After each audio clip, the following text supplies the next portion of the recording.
नमस्ते बच्चों, मैं सपना जैन आपको क्लास 8 रुचिरा संस्कृत का पाठ 1 पढ़ाने वाली हूँ, जिसका नाम है सुभाषितानि। तो चलिए शुरू करते हैं। प्रथमा पाठा फर्स्ट चैप्टर सुभाषितानि। सुभाषित, सुभाषित शब्द सुधन भाषित, इन दो शब्दों के मेल से संपन्न होता है। संपन्न अर्थात बना होता है। सु का अर्थ सुंदर, मधुर तथा भाषित का अर्थ वचन है। तो सुंदर कथन या वचन को ही हम क्या कहते हैं? सुभाषित। इस तरह सुभाषित का अर्थ सुंदर मधुर वचन है। प्रस्तुत पाठ में सूक्ति मंजरी, नीति शतकम, मनुस्मृति, शिशुपाल वधम, पंचतंत्रम से रोचक और विचारपरक श्लोकों को संग्रहित किया गया है। तो जो श्लोक यहाँ पर दिए गए हैं ये क्या है? सूक्ति मंजरी, नीति शतक, मनुस्मृति और शिशुपाल वध पंचतंत्र से ही लिए गए हैं। अब देखते हैं इसका सस्वर वाचन करके। गुणा गुणज्ञेषु गुणा भवन्ति, ते निर्गुणं प्राप्नुवन्ति दोषा, सुस्वादुतो या प्रभन्ति नद्या, समुद्रमाशात् भवन्ति पेया। अर्थात गुणा गुणज्ञेषु, गुणा अर्थात गुण, गुणज्ञेषु अर्थात गुणियों में, गुणा अर्थात गुण, भवन्ति अर्थात होते हैं। तो क्या है? गुण गुणियों में गुण होते हैं। ते निर्गुणम प्राप्त मतलब वे ही गुण यदि निर्गुण व्यक्ति के पास पहुंच जाएं तो वो क्या हो जाते हैं? दोष होते हैं। दोषा भवन्ति अर्थात दोष हो जाते हैं। सुस्वादु तो या प्रवहन्ति नद्य, सुस्वादु मतलब अच्छा जो जल होता है, स्वादिष्ट जल होता है वह तो या मतलब जल, और सुस्वादु मतलब स्वादिष्ट जल। प्रवहन्ति नद्य मतलब नदी प्रवाहित करती हैं। समुद्रम आशात भवन्ति अपेत्या, और समुद्र में वही जल आ जाता जो मीठा जल होता है वह कैसा हो जाता? अपेया, अपेया अर्थात पीने योग्य नहीं होता है। यहाँ पर यही बताया कि जो गुण होते हैं यदि गुणी व्यक्ति के पास रहें तो वो गुण होते हैं, वही गुण यदि निर्गुण व्यक्ति के पास चले जाएं तो दोष हो जाते हैं। किस प्रकार से? फिर इन्होंने उदाहरण दिया है कि जैसे जो नदी का जल होता है वह मीठा जल होता है, और नदी क्या है? मीठा जल ही प्रभावित करती है, परंतु वही जल नदी के माध्यम से जब समुद्र में मिल जाता है तो वो पीने योग्य नहीं रहता, क्योंकि जो समुद्र का जल होता है वो कैसा होता है? खारा होता है। अगला देखते हैं। साहित्य संगीत कला विहीन, साक्षात पशु पुक्ष पिशाणीहीन, तृणं न खादन्नपि जीविमाना, तद्भाग्यधेयं परमं पशूनाम्। अर्थात साहित्य, संगीत अर्थात जो आप लोग सुनते हैं, कला आर्ट्स, विहीन अर्थात रहित, तो साहित्य शास्त्र, साहित्य से रहित, संगीत से रहित और कला से रहित। साक्षात पशु मतलब साक्षात पशु, पुक्ष पेशाणहीन मतलब पूंछ के बिना पशु के समान है। तो साक्षात क्या है? क्यों वो पशु के समान है, उसकी सिर्फ पूंछ नहीं है, बाकी तो आप देखें तो कैसा है? पशु के समान है। तृणम न खादन न पीना जीवमाना, तृणम अर्थात तिनका, ना खाते हुए भी जीता हुआ, तद भाग देयम मतलब उसका भाग, परमम पशुनाम मतलब श्रेष्ठ पशुओं के समान है। तो यहाँ पे जो जिनके पास क्या है? ज्ञान नहीं होता, विद्या नहीं होती, साहित्य नहीं होता, संगीत नहीं होता, कला नहीं होती, तो ऐसे व्यक्ति को हम क्या कहते हैं? साक्षात पशु कहते हैं। और वो भी पशु कैसा? सिर्फ उसके पास पूंछ नहीं है और वह जी तो रहा, जैसे पशु पक्षी अन्न खाते हुए जीते हैं, तिनका खाते हुए जीते हैं, ऐसे वो भी जीवित है, और परंतु उसका जो भाग्य है वह तो श्रेष्ठ पशु के समान ही है। अगला आते हैं। लुब्धस्य नश्यति यशापि सुनश्य मैत्री, नष्ट क्रियस्य कुलमर्त्य परस्य धर्मा, विद्या फलं वृष्णिनाथ प्रणस्य सौख्यम, राज्यं प्रेम सचिवस्य नराधिपस्य। अर्थात लुब्धस, लुब्धस का मतलब होता है लोभी, नश्यति मतलब नष्ट होता है, यश है मतलब यश, तो लोभी का क्या है? यश कीर्ति नष्ट होती है। पिशुनश्य मैत्री, और जो चुगल खोल होता है उसकी मित्रता नष्ट हो जाती है। नष्ट क्रियस मतलब नष्ट किए हुए का, कुलम अर्थात कुल, अर्थ परस्य धर्म और जिसका क्या है धन नष्ट हो जाता है उसका वो क्या है कुल भी नष्ट हो जाता है। अपरस्य धर्म और दूसरे का क्या है उसका जो धर्म होता है वह भी नष्ट हो जाता है। विद्या फलम वृषिणः और जो बुरी लत वाले होते हैं उसका जो विद्या फल है ज्ञान है वह भी क्या है नष्ट हो जाता है। कृपणस्य सौख्यम और जो कंजूस व्यक्ति होता है उसका सुख नष्ट हो जाता है। राज्यम प्रमत्त सचिवस्य नराधिपश्च, नराधिपश्च का मतलब होता है राजा का यदि मंत्री आलसी हो प्रमाद करने वाला हो तो उसका राज्य भी नष्ट हो जाता है। तो यहाँ पे बताया किसके कारण से क्या नष्ट होता है। अब अगला देखते हैं। अगले में कह रहे हैं पीत्वा रसम तो कंटुकम मधुरम समानम माधुर्यमे विजनेन मधुमक्षिकासौ संतस्तथे विषम सर्जन दुर्जनानां श्रुत्वा वचा मधुरसूक्तिरसं सृजन्ति। पीत्वा रसम तु कटुकम मधुरम समानम मतलब पिया हुआ रस तो कठोर, मधुरम अर्थात मधुर, समानम अर्थात समान है। माधुर्य मेव मतलब मधुरता ही जन एन अर्थात उत्पन्न करती है पैदा करती है। मधुमक्षिका असौ, असौ मतलब यह मधुमक्षिका अर्थात मधुमक्खी, मधुमक्खी क्या करती है मधुरता ही पैदा करती। माधुर्य का मतलब यहाँ से हम शहद से ले सकते हैं कि जो मधुमक्खी होती है वह क्या है शहद ही उत्पन्न करती है। संतस्त तथैव यहाँ पे संधि विच्छेद करेंगे तो संतः धन तथा धन एव हो जाएगा। तो संता का मतलब होता है सज्जन और तथा का मतलब होता है वैसे, ए मतलब ही। तो सज्जन व्यक्ति वैसे ही, सम समान, सज्जन मतलब सज्जन, दुर्जना नाम अर्थात दुर्जन व्यक्तियों की।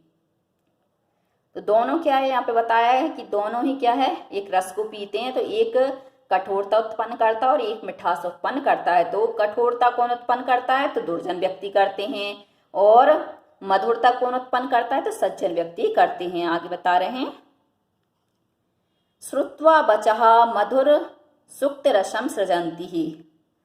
श्रुत्वा अर्थात सुनकर, वचः अर्थात वचन को, मधुर सूक्त रसम सृजन्ति मधुर अर्थात मीठे अच्छे रस को, सृजन्ति अर्थात निर्माण करती है। तो मधुमक्खी क्या करती है कि अच्छे रस का निर्माण करती है और जो दूसरे व्यक्ति होते हैं कठोर हृदय वाले होते हैं वह क्या करते हैं जो कर्कश वचन होते हैं उनको ही उत्पन्न करते हैं। इसीलिए इसमें हम देख सकते हैं कि सज्जन के साथ क्या घटित होता है और दुर्जन के साथ क्या घटित होता है। अगला है विहाय पौरुषम यो हि देवीमेवं विलंबते प्रसाद सिंहवतस्य मूर्धि तिष्ठन्ति वायसा। विहाय अर्थात छोड़कर, पौरुषम अर्थात पौरुष को, यो मतलब जो, ही मतलब निश्चय ही, देवम का मतलब होता भाग्य, ये मतलब ही भाग्य का ही, अवलंबते अर्थात सहारा लेते हैं। तो जो व्यक्ति क्या है पुरुषार्थ को छोड़कर और भाग्य का ही सहारा लेते हैं। प्रसाद सिंहवत मतलब शेर के समान, तस्य मतलब उसके, मूर्ति अर्थात मस्तक पर, तिष्ठन्ति अर्थात बैठते हैं, पाशा अर्थात कोए। तो जो कौए होते हैं प्रसाद मतलब महल को छोड़ करके वह क्या करते हैं शेर के सिर पर ही बैठते हैं। क्यों बैठते हैं क्योंकि जो व्यक्ति क्या पुरुषार्थ नहीं करते हैं भाग्य के भरोसे बैठे रहते तो उसको कोई सफलता मिलने वाली नहीं। सफलता किसको मिलेगी जो पुरुषार्थ करेगा, प्रयास करेगा, परिश्रम करेगा उसे। वो जो भाग्य के भरोसे बैठे रहेगा तो वो कैसा हो जाएगा जैसे महल को छोड़ करके कोई शेर के सिर पर जाकर बैठता है, जैसे कोए बैठते हैं। अगला है पुष्प पत्र फल छाया मूल वलकल दारु भी धन्य मही रुहा ऐसाम को यान्ति नार्थिनः। पुष्प अर्थात फूल, पत्र अर्थात पत्ता, फल अर्थात फल, छाया अर्थात छाया, मूल वलकह, वलकल का मतलब यहाँ पर पेड़ की छाल, दारू भी अर्थात लकड़ियों के द्वारा, धन्य मतलब धन्य है, महिरुहा, महिरुहा का मतलब होता वृक्ष। तो ऐसे वृक्ष क्या है धन्य है जिनके पास क्या फूल भी हैं, पत्ते भी हैं, फल भी है, दूसरों को छाया भी देते हैं और पेड़ की छाल भी है और लकड़ियों के द्वारा क्या है, ये जो वृक्ष हैं वे कैसे धन्य हैं। ये शाम विमुखा यान्ति ही नार्थिनः, और इसके विमुख जो वृक्ष होते हैं वह क्या है, न अर्थिनः मतलब सार्थक नहीं है। तो हम किस वृक्ष के नीचे जाके बैठते हैं जिसमें ये सब चीजें होती हैं, तो ऐसे ही वृक्ष को हम क्या है, धन्य कह सकते हैं। और इसके विमुख जो होते हैं, इसके विपरीत जो होते हैं, उनको हम धन्य नहीं मानते हैं। चिंतनीया ही विपदाम आदा ए प्रतिक्रिया न कूप खननम युक्ते प्रदीप्ते भग्निनः ग्रहे। तो यहाँ पे बता रहे हैं चिंतनीय मतलब विचार करना चाहिए, ही मतलब निश्चय ही, विपदा मतलब आपत्ति को, आदाय ए मतलब लेकर ही, प्रतिक्रिया मतलब प्रतिक्रिया करनी चाहिए। क्योंकि यहाँ पे बताएं, इसके अर्थ के अनुसार आपको समझ में आएगा कि ना कूप खननम युक्ते प्रदीप्ते भग्न ग्रहे, घर में आग लग जाने पर कुआं खोदना उचित नहीं है। इसी प्रकार हमारे पास कोई विपत्ति आती है तो हमें उस विपत्ति का क्या है, समाधान निकालना चाहिए, उसकी प्रतिक्रिया इस प्रकार से करना चाहिए कि उसका हल निकले, बल्कि चिंतन करते ही नहीं रह जाना चाहिए। तो विपत्ति में हमें उसकी, जैसे घर में आग लगी तो सबसे पहले हमारा कर्तव्य क्या बनता है कि उस आग को जाकर हम बुझाएं, ना कि कुआं खोदने बैठ जाएं। ऐसी विपत्ति आती है तो हमें उस विपत्ति का समाधान ढूंढना चाहिए, बल्कि क्या है, उसकी प्रतिक्रिया नहीं करनी चाहिए। अब आते हैं हम शब्दार्थ पर। गुणज्ञेषु गुणियों में, सुस्वादु तो या स्वादिष्ट जल या मीठा जल, प्रभवंती निकलती हैं, उत्पन्न होती हैं। समुद्रम आसाद, यहाँ पे संधि विच्छेद करेंगे तो समुद्रम धन आसाद अर्थात समुद्र में मिलकर या पहुंचकर। भवंत्य पेया, तो भवंती धना पेया पीने योग्य नहीं होती। पिषाणहीना, सींग के बिना। खादनपी, खादनपी मतलब खाते हुए भी। जीव माना, जिंदा रहता हुआ। कृष्णा तथा चुगलखोर, चुगली करने वाले की। बेसिना, बुरी लत वालों की। नराधिपस्य अर्थात राजा का या राजा की। जन्म एन मधुमक्षिका, मतलब यह मधुमक्खी पैदा करती है या निर्माण करती। संतस तथेवः, तो वैसे ही सज्जन सजंती निर्माण करते हैं। बायशा, कुएं। बलकल अर्थात पेड़ की छाल। दारूभी अर्थात लकड़ियों द्वारा। महीरुहा अर्थात वृक्ष। कूप खननम कुआं खोदना। पग्निना अर्थात अग्नि के द्वारा। अब आते हैं अभ्यास प्रश्न पर। सबसे पहला प्रश्न है, पाठे दत्तानाम पद्यानाम सास्वर वाचनम करोतु। पाठ में दिए हुए पद्यों का सास्वर वाचनम करिए। तो हमने आपको करके बताया था, आप अपनी लय में इसको बहुत अच्छे से और कर सकते हैं। प्रश्न नंबर 2, श्लोक अंशेषु रिक्त स्थानानि पूरयतु। श्लोकों के अंश में रिक्त स्थानों की पूर्ति कीजिए।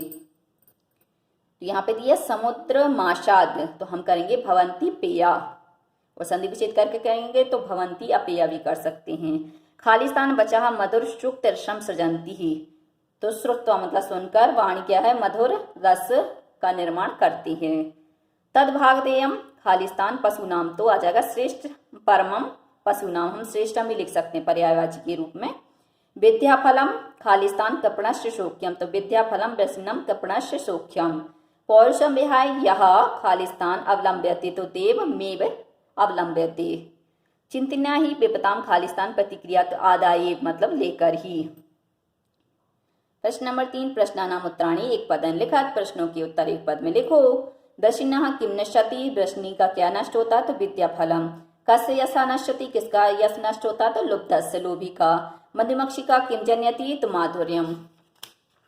आगे मधुर सूक्त रसम के सृजंती ही, तो इसमें आ जाएगा आपका वचहा। फिर है अर्थिना केप विमुखा न यान्ति, तो आ जाएगा मही रोहा। प्रश्न नंबर 4, अधोलिखित तद्भव शब्दानां कृते पाठा चित्वा संस्कृत पदानि लिखत। अधोलिखित तद्भव शब्दों के लिए, कृते मतलब के लिए, पाठात मतलब पाठ से, चित्वार्था चुनकर संस्कृत शब्दों को लिखो या पदों को लिखो। तो यहाँ दिया है यथा, जैसे कंजूस का कृपणः, कड़वा का कटुकः, पूंछ का पुच्छ, लोभी का लुब्धस्य, मधुमक्खी का मधुमक्षिका, तिनका का तृणम या तृणः। अब आगे देखते हैं प्रश्न नंबर 5, अधोलिखितेषु वाक्येषु कर्तृपदम क्रियापदम च चित्वा लिखत। अधोलिखित वाक्यों में कर्ता पद और क्रियापद, चा मतलब होता है और, क्रियापद को चुन करके लिखो।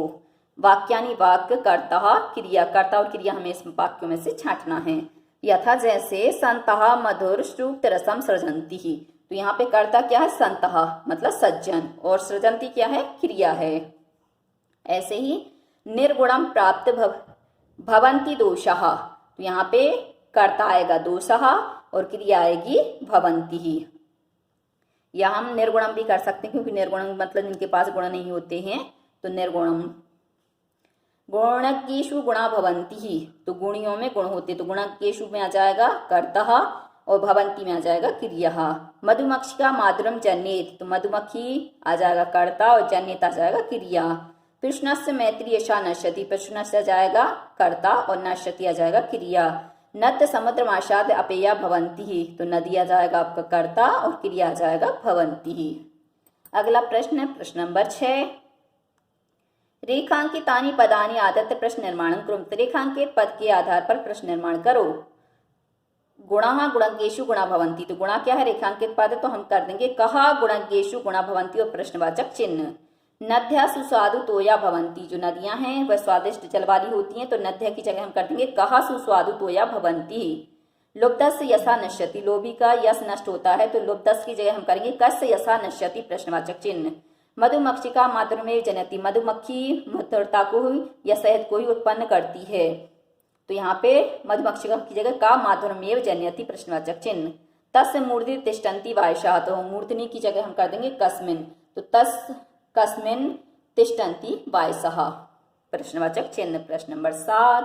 उदाहरण अनुसारम पदानि पृथक कुरुत, उदाहरण के अनुसार पदों को अलग करो। यथा जैसे समुद्रमाशात्, तो समुद्रम धन आसाद। ऐसी माधुर्यमेव, तो माधुर्यम धन एव। अल्पमेव, तो अल्पम धन एव। सर्वमेव, तो सर्वम धन एव। देवमेव, तो देवम धन एव। महात्मा नाम उक्ति ही, तो महात्मा नाम उक्ति ही। बेपताम आदाय एव, तो बेपताम आदाय धन एव। तो बच्चों आज के लिए सिर्फ इतना ही। यदि आपको हमारा ये वीडियो पसंद आया है तो लाइक कीजिए, शेयर कीजिए, सब्सक्राइब कीजिए तथा इस पाठ से संबंधित कोई भी प्रश्न है तो नीचे कमेंट्स में पूछ लीजिए। धन्यवाद।